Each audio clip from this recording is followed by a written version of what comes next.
This clip is brought to you by SaveWithConrad.com.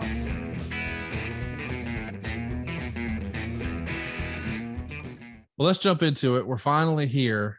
Sacrifice went down on the 24th in Orlando. It's a typical TNA pay-per-view. Got a hot crowd. I also would say it's good if you like effort from the wrestlers, but it's also frustrating if you like to make much sense or building to something bigger.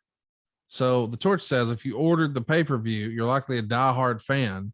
There were competitive NBA playoff matchups on TNT. It's Memorial Day weekend with many gatherings with friends and family going on. And well, it's TNA. If you watch this show, you can't get too upset with the usual TNA booking ticks, to put it nicely. You order a TNA pay-per-view to see storylines forwarded and convoluted and unconvincing as they are.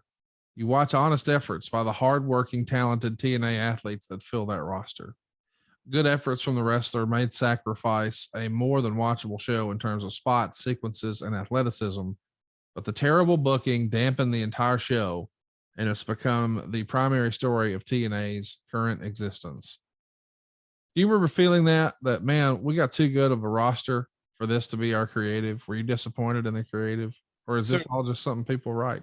You know, this journey that that you've taken me on in my world, and we've been serious and cut up from time to time, and we've talked on air and off air about TNA LOL and all that. We've gotten granular on business and numbers and all that.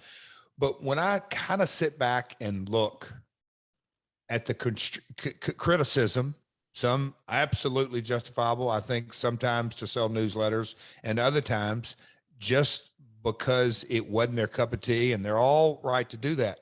But I think to myself, our business model was 12 pay-per-views a year. Just think if it would have been 2 or 4. Yeah. And this would have been a special or another Impact that we would have built to, or a 3-hour Impact, whatever it may be, what the tone would have been.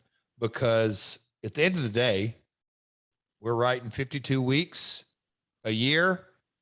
No, what we're really writing is 52 times 2 is 104 times 3, 36. So we're doing about 140 hours a year. So you're writing 140 hours of content over the year. It's that, hey, we're asking you to buy this. How much does that factor in? I don't know. It's just good fodder, good chatter. But no, I mean, again, creative subjective, and it's not like we walked into a creative room and say, hey, Vince, Dutch, today, let's write the most average shows we possibly can today. Of course not. Of course not. It's just, it wasn't everybody's cup of tea. Hey, it's Conrad Thompson. Thanks for checking out the podcast here on YouTube.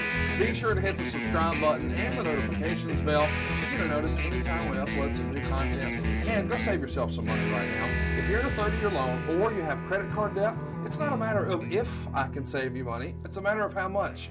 Find out right now for free at SaveWithConrad.com.